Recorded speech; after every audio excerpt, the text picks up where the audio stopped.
El anti-lag es algo épico. Escucha esto.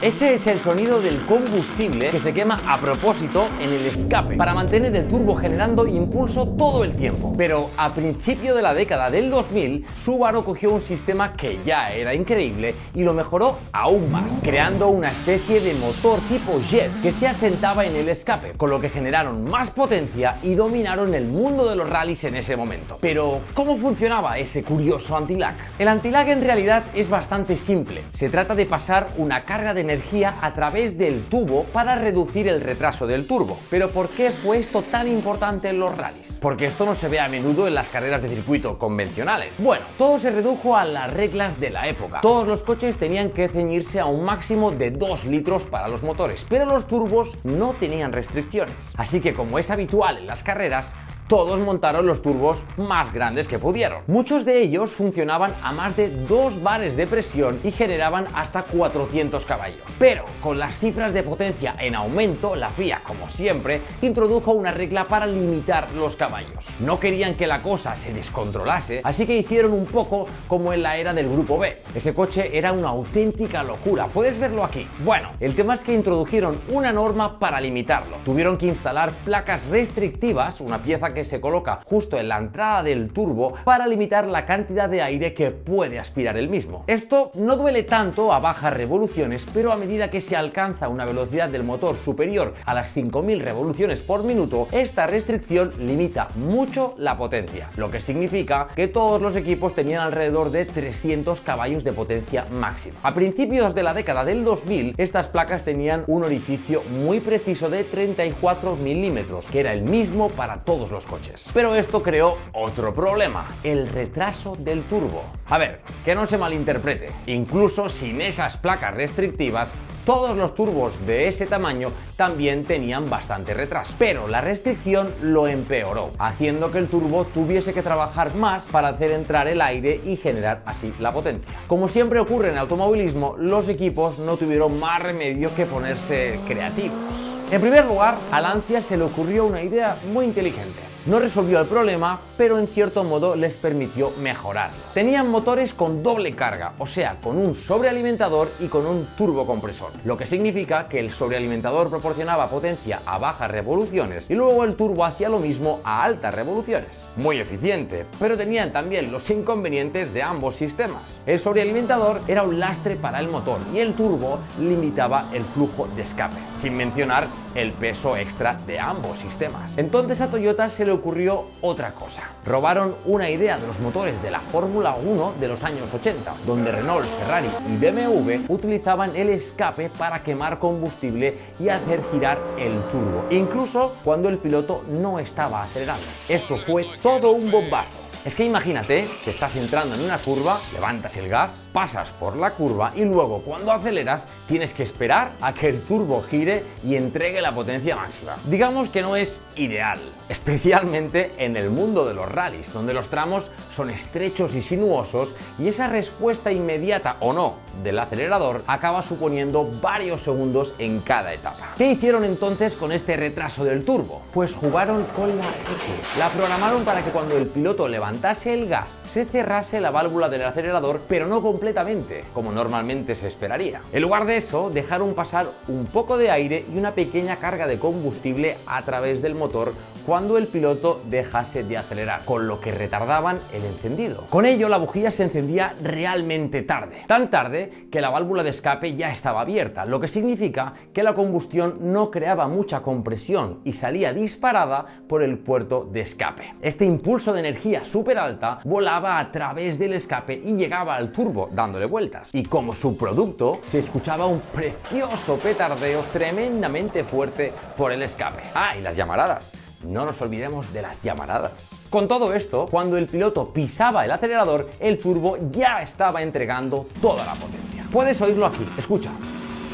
Antes de acelerar, ya puedes oír el impulso que se está creando. Y otra cosa a tener en cuenta aquí es que no fueron necesarios cambios mecánicos para aplicar esta medida, sino que todo lo necesario fue cambiar el mapping del motor. ¡Qué pasada! Ahora ya sabemos lo genial que es este sistema y lo épico que era el sonido de estos coches. Pero, ¿realmente funcionó? Para saberlo, mira este dinamómetro de Subaru. Aquí está su coche funcionando sin ello y con ello. La diferencia de potencia es una locura, pero es que la diferencia de par es increíble. El piloto debió de notar una diferencia enorme en potencia al salir de las curvas. La verdad es que fue algo revolucionario, pero también tuvo sus inconvenientes. Como te puedes imaginar, esto hizo que los coches tragasen mucho más combustible, lo que significa que tenían que llevar un poco más de gasolina para cada rally. Y luego estaba la fiabilidad. Este pulso de gas de escape suele estar lo suficientemente caliente como para derretir los turbos. Los colectores de escape brillaban al rojo vivo y los diseñadores tuvieron mucho cuidado para no derretir los componentes eléctricos importantes dentro del motor. Y el último inconveniente fue la facilidad o dificultad de conducción y los frenos. Sí, los frenos también. Esto se debió a que este sistema elimina cualquier freno motor,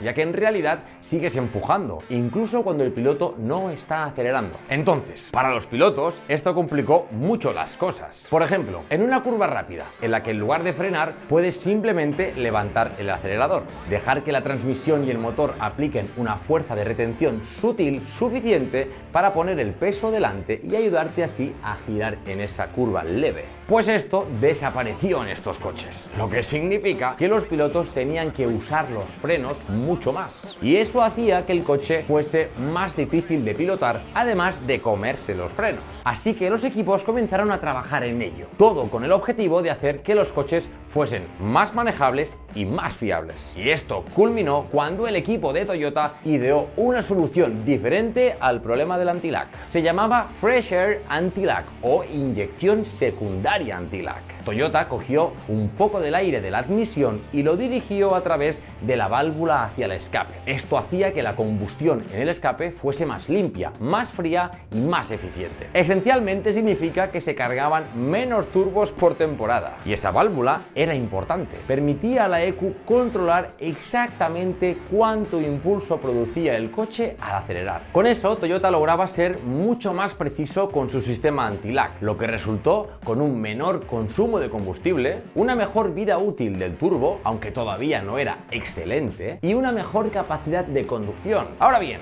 aunque esto fue efectivo, el equipo ProDrive Subaru pensó que podían hacerlo aún mejor. ¿Y cómo se les ocurrió lo siguiente? Nunca lo sabremos. Se llamaba Rocket Exhaust y fue increíble. Básicamente, crearon un dispositivo genial y de aspecto extraño que funcionaba contra el retraso, pero mucho mejor. Querían una mayor vida útil del turbo, una combustión más eficiente y un flujo más controlable hacia el turbo. Y siendo honestos, es algo súper complejo, pero como ProDrive lo patentó, ahora sabemos exactamente cómo funcionaba. Bueno, pues ahí va su cohete, el dispositivo de combustión externa de Subaru. Menuda locura. Se encuentra entre el motor y el turbo, y al igual que el sistema anti-lag de Toyota, tiene una entrada de aire comprimido fresco, controlada por una válvula. Pero la diferencia es que el flujo de escape no se enciende con la bujía, sino que lo hace con el cohete. Y eso es porque es muy similar a la cámara de combustión de un motor tipo jet. El famoso cohete tenía una forma compleja, pero todos los pequeños detalles se deben a una muy buena razón. Por aquí entra el flujo de escape y por aquí aire fresco turboalimentado. El aire fluye a través de estos pequeños orificios hacia la cámara de combustión principal. Y el objetivo de todo esto es quemar el combustible de la manera más eficiente y limpia posible. El cohete fue fabricado con Inconel, un material diseñado con precisión que tiene un punto de fusión increíblemente alto. Luego, todos estos orificios y entradas son para que entre aire